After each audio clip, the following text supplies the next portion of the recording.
মন মনে তোর কাছে আমার মনের কথা। হ্যালো লিজেন্ডস, আজকে আমাদের সামনে বাংলাদেশের সঙ্গীত যারা করে, যারা মিউজিক বাজায়, আমাদের মেরুদণ্ড, তাদের দুই লিজেন্ডকে পেয়ে আমার খুবই ভালো লাগছে। অনেক ধন্যবাদ। খুবই খুশি আমরা। আমাদের এই কিংবদন্তি শিল্পী ফেরদৌস ভাই, আমরা কিন্তু সব এক সময়ের গান বাজনা করা লোক, সুতরাং আমাদের সবচেয়ে বড় সৌহার্দ্য হলো আমরা কিন্তু যাই হোক না কেন প্রথমে বন্ধু। বন্ধু থ্যাংক ইউ। আমাদের গ্রেট ফেরদৌস ভাই। এই বস। সবাইকে শুভেচ্ছা। আজকে এমন দুজন আমাদের অতিথি হয়ে এসছেন, অত্যন্ত জনপ্রিয় দুজন যন্ত্রশিল্পী। তারা আজকে স্ব জায়গায় তারা এখন মিউজিক ডিরেক্টরের সম্মানে ভূষিত এবং অনেক অবদান এই দেশে রেখেছে। চন্দন দত্ত, রিচার্ড কিশোর, এই মানুষগুলোর অবদান ভোলার না। এটা আমার নিজে চোখে দেখা। আমরা একসঙ্গে বেড়ে উঠেছি, একসঙ্গে আজকে এই প্রান্ত থেকে ও প্রান্তে ছুটে গেছি। সেই স্মৃতিগুলো আমার শুধু মনে পড়ছে। তাদেরকে পেয়ে আমি খুবই খুবই আনন্দিত। রিচার্ড, কেমন আছো? আমি ভালো আছি, ঈশ্বর ভালো রেখেছেন, সুস্থ আছি। ফেরদৌস ভাই, আপনার সঙ্গে বসছি, কথা বলছি, কত স্মৃতি, কত কিছু মনে পড়ে এটা ভোলার যাচ্ছে। নয়। আপনি লাকি ভাই, ফিরোজ ভাই, আজম ভাই, ওনাদের প্রোগ্রাম দেখে শুনে আমরা মিউজিশিয়ান হয়েছি এবং ভাগ্যটা কি যে একসময় আপনার সঙ্গে বাজানোর মানে সুযোগ হয়েছে। চন্দন, তোমার কি খবর? আমি আপনাদের আশীর্বাদে ভালোই আছি। চলে যাচ্ছে সঙ্গীত নিয়েই জীবনটা। শিল্পকলা একাডেমিতে এখন আছো? না, শিল্পকলা থেকে অবসর গ্রহণ করেছি সঙ্গীত পরিচালক হিসেবে। আজকে কিশোর, এই বড়দিন উপলক্ষে আমরা শুধু দেখি আনন্দের দিকটা। বড়দিন আসছে, ছোট ছোট বাচ্চা আনন্দ করছে, সান্তা ক্রুজের থেকে গিফট নিচ্ছে, এগুলো সব দেখছি আমরা। কিন্তু তোমার কাছে আজকে তোমার মতো করে এই বড়দিন উপলক্ষে একটু অনুভূতি শুনতে চাই অন দ্য ক্যামেরা। বড়দিন, যেহেতু আমি একজন খ্রিস্টান পরিবারে জন্মগ্রহণ করেছি, আমার নাম রিচার্ড কিশোর, বড়দিনটা আসলেই মানে শীতের একটা আমেজ এবং সেই সঙ্গে আনন্দ। যীশুখ্রিস্ট ভবে আসছেন, শান্তির বাণী নিয়ে আসছেন। যীশুখ্রিস্ট জন্মগ্রহণ করেছেন 25শে ডিসেম্বর, সেটাকেই আমরা বড়দিন বলি। যখন ছোট ছিলাম আমরা গোশাল ঘর তৈরি করতাম, ঝালট বানাতাম, জিঞ্জির বানাতাম, ঘর সাজাতাম, লাইটিংস করতাম। আমাদের সবার বাসায় পিঠা, নানান রকমের পিঠা, কেক, এই সমস্ত তৈরি হতো। দুপুরে একটা ভালো খাবার হতো। আমরা রাত্রে 12টার সময় আমরা চার্চে যেতাম, সেখানে আমাদের মাস, যেটা আমাদের মিশা বলে বাংলায়, সেইটা হতো এবং সেখানে গান হতো, ধর্মীয় প্রথা অনুযায়ী অনেক কিছু নিয়ম টিয়ম সব কিছু করতো। মানে একটা মজার একটা, মানে ছোটোবেলায় একরকম, বড় হওয়ার পর আরেক রকম, মানে কিন্তু মজাটা শেষ হয় না। মানে অন্যরকম একটা অনুভূতি ভিতরে কাজ করে তখন। শান্তি শান্তি একটা সবসময় বুকটার ভিতরে ভরে থাকে, শান্তি। যুগে যুগে যে মহামানব এসে গেছেন, তারা মানুষের মানবতা শিখিয়েছেন, মানুষকে চলতে শিখিয়েছেন। আজকে এখান থেকে দুজনকে দুটা খাম দেব। আগে কিশোর নাও, একটাই আছে, একটা তুমি নাও। খোলো, দুটো কাগজ পাবে তোমরা।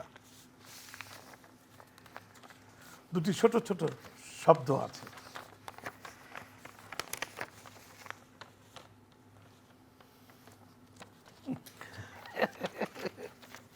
চন্দনের ভাগ্যে কি উঠলো? সুখ। সুখ। তোমার তো নিশ্চয়ই দুঃখ। আমারটা দুঃখ উঠেছে। আচ্ছা, সঙ্গীত জীবনে, শুধুমাত্র সঙ্গীত জীবনের আগমন থেকে আজ পর্যন্ত প্রত্যেকটি মানুষের কিছু স্মৃতি থাকে, কখনো দুঃখের, কখনো সুখের। যেহেতু তুমি দুঃখের, তোমার দুঃখের যদি কোনো স্মৃতি থাকে সঙ্গীত জীবনকে, সঙ্গীতকে ঘিরে এই সঙ্গীত জীবনে শুনতে চাই। দুঃখের আসলে কিছু নাই, এটা লেখাটা হয়তো আমার ভাগ্যে আসছে, কিন্তু আসলে আমি খুব লাকি এবং আমি খুবই সুখী। আপনি জানেন ফেরদৌস ভাই, সমর দাসের হাত ধরে আমি মিউজিকে ঢুকলাম। ঢোকার পর থেকে সমর দাসের প্রথম যেদিন আমি রেকর্ডিংয়ে গেলাম, একটা গান হয়ে যাওয়ার পরে দেখলাম যে আমি ছাড়া বাকি যে 24 জন মিউজিশিয়ান আছে তারা একজনও মিউজিশিয়ান না, তারা সবাই মিউজিক ডাইরেক্টর। গ্রেট। ধরেন সেখানে এই মনসুর আলী সাহেব ছিলেন, ভায়োলিন বাজাতেন। সেখানে স্বপন কুমার সাহা ছিলেন, সেখানে সুবল দত্ত ছিলেন, মানে এরকম সব সিনিয়র একদম জুনিয়র, মানে আমার থেকে তো অনেক সিনিয়র। সবচেয়ে জুনিয়র ছিল দেবুদা রিদেমিস্ট, দেবু চৌধুরী। মানে এখানে 24 জনই, জালাল আহমেদ ছিলেন এবং লাকি ভাই ছিলেন, লাকি আখান ছিলেন, অনেক মিউজিশিয়ানস। তো আমি তখন দেখলাম যে I am the only junior there. এবং সেই রেকর্ডিংটার অর্ধেক হওয়ার পরে আমার যে সমুদার পরে যিনি আমাকে টেক কেয়ার করতেন উনি জালাল আহমেদ সাহেব, খুব ভালো করে উনি কিবোর্ড বাজাতেন। আমাকে বললো যে রিচার্ড, তোমার কাছে খাতা কলম কিছু আছে? আমি বললাম জি আছে। তুমি কি নোটেশন করতে পারো? আমি বললাম জি পারি। বলে এই গানগুলো লিখতে পারবো? আমি বললাম জি পারি। বল লেখো। লেখা শুরু করলাম, লিখে টিখে দিলাম, ওনারা সব আবার এগুলো নিয়ে বাজালো। এবং রেকর্ডিংয়ের পরে বললো কালকে তুমি ফ্রি আছো? আমি বললাম জি ফ্রি আছি, চলে এসো। তো এই যে কালকে যে চলে এসো, কালকে এরপর থেকে আর কখনো আমাকে পেছন পেছন দিকে দিকে আর তাকাতে হয়নি। আজকে রিচার্ড। তবে হ্যাঁ, মিউজিক করতে গেলে তো মানে সবচেয়ে সুখ তা না, অনেক সময় দুঃখ কষ্ট এগুলা। আমরা যেরকম পঞ্চপাণ্ডব, আপনারা জানেন, ফেরদৌস ভাই জানেন যে আমরা পঞ্চপাণ্ডব তৈরি করেছিলাম, যে 5 জন মিউজিশিয়ান দিয়ে মঞ্চে কিভাবে একটা আর্টিস্টকে ব্যাক আপ করা যায় ফ্রি। তখন তো ব্যান্ড ছিল শুধু, যেমন আপনার ব্যান্ড ছিল, আজম ভাইয়ের ব্যান্ড ছিল, আপনাদের নিজস্ব মিউজিশিয়ান ছিল। কিন্তু এখন ধরেন খালেদ হাসান মিলু বা সাবাতানি বা এদের তো কোনো মিউজিশিয়ান ছিল না এরকম। তো আমরা তখন চিন্তা করলাম যে আমরা 5 জন মিলে একটা মিউজিক গ্রুপ তৈরি করি, সব ফ্রিল্যান্স সিঙ্গারদের সঙ্গে বাজানো। তো তখন আমরা বাজানো শুরু করলাম এবং ওই টাইমটাতে আমরা দেখেছি যে শুধু সুখ না, এরকম অনেক দুঃখের কষ্টেরও আছে। একবার আমরা শ্রীমঙ্গলে না চন্দন, তো আমরা গেলাম এরকম শ্রীমঙ্গলের প্রোগ্রামটা করতে। এরপরে কাউকে খুঁজে পাচ্ছি না। এর বাসায় যাই, পার্টি পালিয়েছে। পার্টি পালিয়েছে। গিয়াসের খবর নাই? না, গিয়াসের কোনো খবর নাই। আর দর্শক মণ্ডলী আপনারা হয়তো জানেন না, আমরা গিয়াস শব্দটাকে একটা কোড ইউজ করি, অর্থাৎ অর্থনীতিকে ইউজ করে থাকি। তারপরে আমরা বিভিন্ন জনের বাসায় গেলাম, কেউ আমাদের খাবারও দিল না। এবং সেদিন ছিল শ্রীমঙ্গলের সবচেয়ে থেকে বেশি ঠান্ডা। চন্দন তখন বললো, আমাদের মধ্যে আবার খুব দুষ্টামি, আমরা মজাও করতাম, চন্দন যদি কিছু না মনে করো তাহলে আমি একটু বলবো। যাই হোক, চন্দন আমাদের বললো যে মাইক্রোবাসটা ছাড়া যাবে না, কুলাউড়া স্টেশন পর্যন্ত আমাদের যেতে হবে। তো আমরা কুলাউড়া স্টেশন পর্যন্ত গেলাম। ট্রেনটা অলরেডি স্টেশনে ছেড়ে দিবে এরকম একটা টাইমে চন্দন বললো যে আমি যে ড্রাইভারকে আটকাচ্ছি, তুমি আসো। তো আমিও পিছনে যাচ্ছি। তো চন্দন সামনে দিয়ে যাচ্ছে, আমি পিছনে। ট্রেনের স্লিপারগুলো মাঝখানে ফাঁকা থাকে, একটা ফাঁকা একটু বেশি ছিল। চন্দন পড়ে গেছে সেখানে, পড়ে যে এই শীতের দিনের মধ্যে ওর হাঁটুটার লাগছে সব, মানে সঙ্গীত করতে যায় কিন্তু মানে অনেক কষ্টেরও ছিল। কখনো দুঃখ কখনো সুখ। কিন্তু আমরা ফেরদৌস ভাই দুঃখটাকে নিয়েই নাই ভিতরে, সুখভাবেই নিয়েছি। সুখভাবেই নিয়েছি। দেশে বিদেশে বিভিন্ন জায়গায় প্রোগ্রাম। না হলে ভাবেন, আমরা এই দুইজনেই ধরেন, আমরা প্রায় 1988 সাল থেকে 2025 পর্যন্ত লট অফ কান্ট্রিতে ভিজিট করেছি, সাংস্কৃতিক অনুষ্ঠান করেছি না। আমরা কিন্তু থাকি নাই, আমরা কিন্তু চলে এসেছি দেশে মাটির টানে। অনেক এই ছিল, আমাদের অপরচুনিটি আপনি ছিল। ইচ্ছা করলে কি করতে না পারেন? আপনি কেন আছেন মুন্সিগঞ্জে, কেন থাকেন? নদী, পাহাড়, গ্রাম, ভালোবাসা। শোনো, তোমার এই দেশটাকে এই ভীষণ সুখের ভালোবাসি। খামার লাগলো না, শুনেই তো ফেললাম। আচ্ছা, এখানে একটা জিনিস, অনেক সময়ে অনেকে অনেক কথাই বলে। কেউ বলে শিল্পীর জন্য যন্ত্রশিল্পী, কেউ বলে যন্ত্রশিল্পীর জন্য শিল্পী, কেউ বলে দুজনের জন্যই দুজনের। আমি মানি একজনকে ছাড়া আরেকজন একেবারেই অসম্ভব।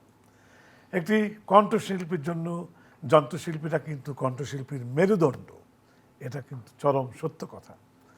তোমাদের থেকেই শুনতে চাই এই দুজনের, কণ্ঠশিল্পী এবং যন্ত্রশিল্পীদের সম্পর্কটা এক্স্যাক্টলি কি হওয়া উচিত তোমার অভিজ্ঞতায়? আমি বলি, আমাদের কয়েকজন বিখ্যাত সিঙ্গার, জনাব মোহাম্মদ আলী সিদ্দিকী, জনাব মোহাম্মদুন নবী, জনাব বসির আহমেদ, শ্রদ্ধেয় খন্দকার ফারুক, জনাব খন্দকার ফারুক সাহেব, ওনারা যখন গান করতেন, সঙ্গীত করতেন, কোনো অনুষ্ঠানে গেলে যার সাথে ওনার সিঙ্ক করতো, যে যন্ত্রশিল্পীর সাথে, ওনাকে ছাড়া উনি যেতেন না। আচ্ছা, তার মানেটা কি? যন্ত্রশিল্পীর সাথে সঙ্গীত শিল্পীর যে সম্পর্কটা, ওই যে তাকানো, আপনার সাথে তো এই নিয়ে আলোচনা করার কিছু নেই, কিন্তু আমি মনে করি সঙ্গীত যদি করতে হয় যন্ত্রসঙ্গীতকে সাথে নিয়েই করতে হবে। এছাড়া সম্ভব না, সম্ভব না, অসম্ভব। অসম্ভব। আমরা যদি 1000 বছর আগেও চলে যাই, বাউলদেরও নিশ্চয়ই, আর খুব অতীত নিকটে যদি তাকাই, একজন বাউল একা কিন্তু একান্ত নিজস্ব শরৎকালের সেই কাশবাগানের মধ্যে দিয়ে যাচ্ছে, সেটা এক জিনিস। এক জিনিস। কিন্তু যখন রাতের আধারে হ্যাজাক লাইট দিয়ে বা হারিকেন দিয়ে গান হয়, তখন বাউল কিন্তু একা থাকে না, তার সঙ্গী সাথীটা থাকে। তো যাই হোক, আমরা রিচার্ড কিচোস থেকে শুনবো আরেকটি অনুভূতি। ফেরদৌস ভাই, অ্যাকচুয়ালি আভিধানিক অর্থে একজন singer is also a musician. Yes. একটা সিঙ্গার মিউজিশিয়ান, উনি ওনার কণ্ঠটাকে ইনস্ট্রুমেন্ট ইউজ করে। ইয়েস। আর আমরা যারা এই যে আমার ভাইরা এখানে আছে, যারা মিউজিশিয়ানস আছে, ওনারা যন্ত্রটা দিয়ে সেই মিউজিকটা তৈরি করছেন। আসলে তো একই। বলে যে, কেউ যদি বলে যে মিউজিশিয়ানস মানে যন্ত্রশিল্পী আলাদা, কণ্ঠশিল্পী আলাদা, আমি এটা দেখি না। আমার জীবনে আমার শুরু হয়েছিল ওস্তাদ বেদারউদ্দিনের সাহেবের কাছ থেকে নজরুল সঙ্গীত শেখার। আমি গান করতে আসছিলাম, সমুদ্রার পিছনে পিছনে দীর্ঘদিন ঘুরেছি। তখন তো কোরাস গানগুলো হতো বিশেষ করে সব। তো আমি যেহেতু গিটার বাজাতে পারতাম, ওই রিহার্সালের সময় আমি গিটার নিয়েই যেতাম। ফাইনালি যখন বিটিভিতে বা রেডিওতে যখন রেকর্ডিংটা হতো, তখন আমাকে বলতে, কিশোর তুই এখানে যা, ওই হ্যাপি ভাই, লাকি ভাই, জালাল ভাই, টিপু ভাই, এদের সঙ্গে আমাকে বসে দিত। আমি হা করে দেখতাম, কি আসলাম আমি গান গাওয়ার জন্যে, আমাকে গিটার বাজাতে। এইভাবে এইভাবে করতে করতে এক সময় দেখলাম যে মানে মিউজিশিয়ানস হওয়াটা এটা একটা ভাগ্যের ব্যাপার। জেনারেশনের পর জেনারেশন, যেমন আমরা এখন, আমি চন্দন যে জেনারেশন আছে, আমাদের পরে যারা আছে জুনিয়ররা, অনেক গ্যাপ, এরকম লেভেলের। আমি একটু এবং আমার উপরে যারা আছে তারাও। আমি একটু জি, বলি চন্দন। বলে এই জন্য আজকে সুযোগ পেয়েছি ফেরদৌস ভাইয়ের সামনে। আমরা কাদের সাথে সঙ্গত করেছি? আপনি, বসির ভাই, নবী ভাই, ফারুক ভাই, ফিরোজ শাহী ভাই, তপন চৌধুরী, সুন্দরবনের all royal Bengal baby tiger, Naznin, Shakila Zafar, Shubhradeb, Kumar Biswajit, Kumar Biswajit. All greats. ভাবেন যে তাদের সাথে মেনটেন করে, তাদের শিডিউল মেনটেন করে, সাবিনা আপা, সর্বশ্রদ্ধেয় সাবিনা আপা, ইনাদের শিডিউলটা যখন এক মাসে একসাথে পড়ে যেত, তখন যে আমাদের শিডিউল, আমাদের এই পঞ্চপাণ্ডব নিয়ে যে টানাটানি লাগতো, এইটা আমি মানে পঞ্চপাণ্ডবের কাহিনী নিয়ে আসছি। তার আগে দর্শক শুনলেন তো, শিল্পী, কণ্ঠশিল্পী বলেন, যে শিল্পী হোক না কেন, যন্ত্রশিল্পী বলেন, এই জন্য একটি সংসার, এ যেন এক দিগন্ত ছাড়িয়ে সহবাসের জায়গা। আমরা একসঙ্গে থাকি, একসঙ্গে ওঠা বসা করি, খাই দাই, অনেকে অনেক কিছু ভাবে পেছনে দাঁড়িয়ে আছে, কিন্তু না, এই পেছনে দাঁড়ানো সামনে দাঁড়ানো কোনো ব্যাপার নয়, এটি একটি কাস্টমিক ব্যাপার। কিন্তু আসলে যন্ত্রশিল্পী এবং সঙ্গীত শিল্পী কোনো তফাৎ নেই, দুজনের অবদানকে অস্বীকার করার কোনো উপায় নেই। চন্দন, এই যে পঞ্চপাণ্ডব, এই পঞ্চপাণ্ডবের আমিও দেখেছি বিরাট একটি অবদান। আমাদের নিজস্ব ব্যান্ড ছিল, একটা সুবিধা ছিল, কিন্তু সুবিধা বঞ্চিত ছিল যারা ফ্রিল্যান্সার। একটি সব ক্ষেত্রেই তো ভালো মন্দির একটি ব্যাপার থাকে, ক্যাটাগরি থাকে, এ বি সি থাকেই। যারা আশা করতো এটি সংগঠন ছিল না বলেই টুকরো টুকরো করে অনেক ঝামেলা পোহাতে হতো, পঞ্চপাণ্ডব এসে এটাকে একদম একটি সুন্দর একটা systematic প্ল্যাটফর্মে নিয়ে গেছে।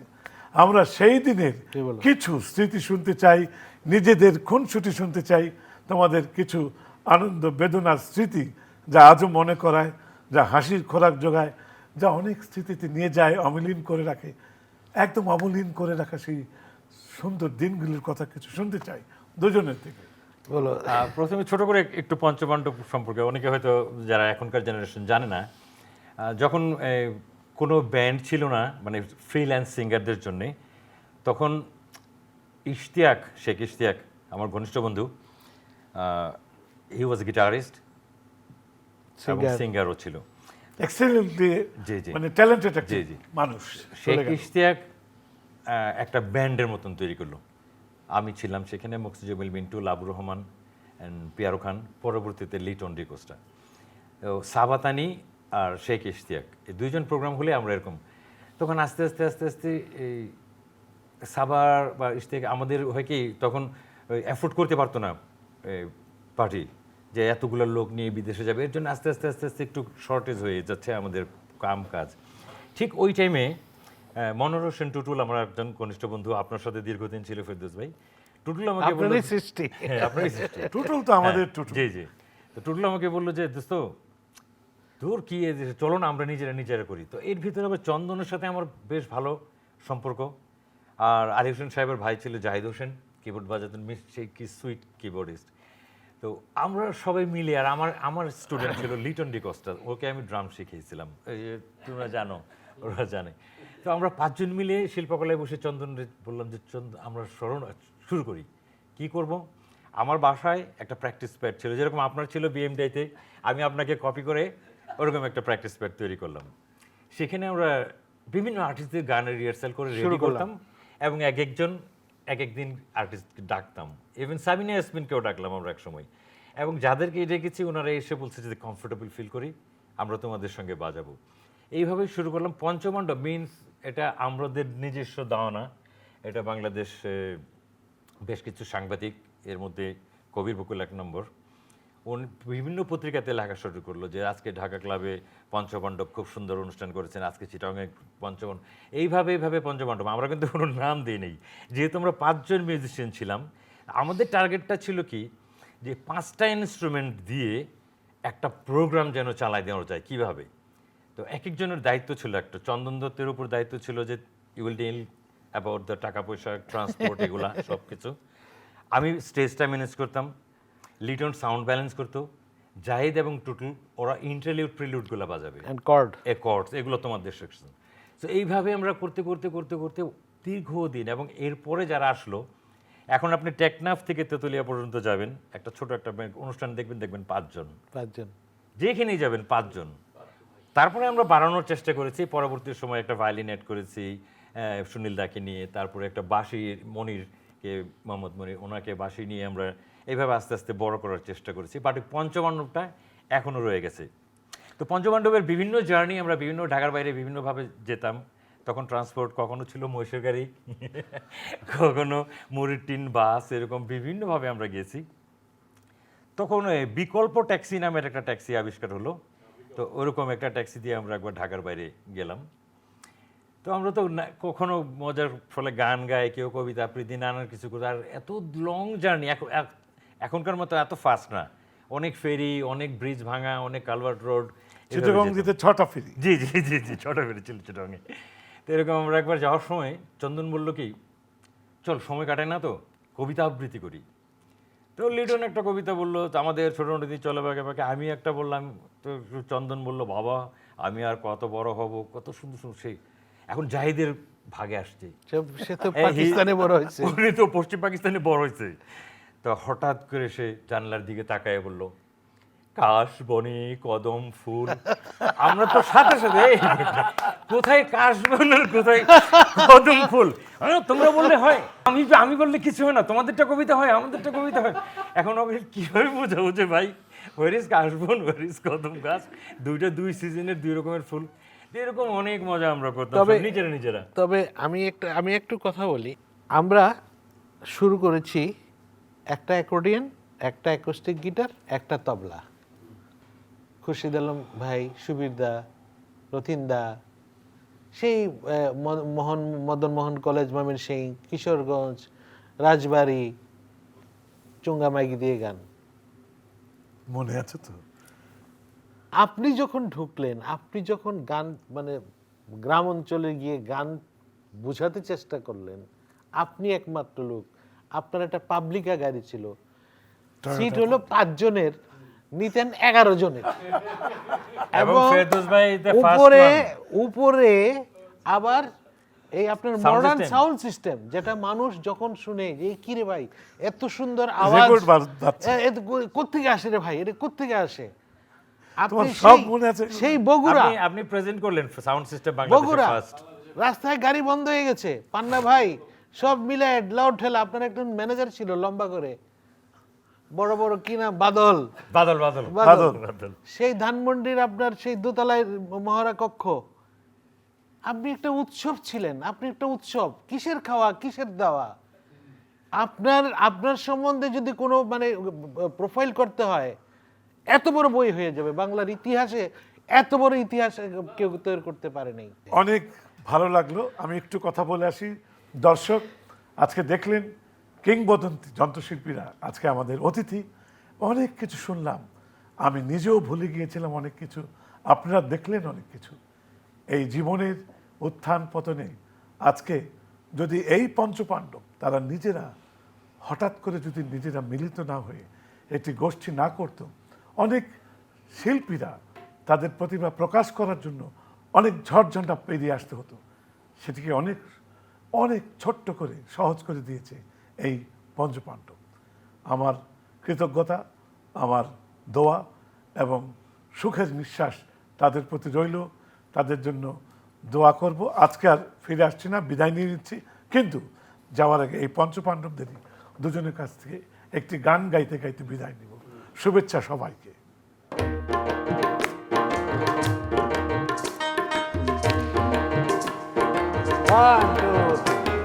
দিন থাকিতে হাইটা যায় দেরি কইরো না,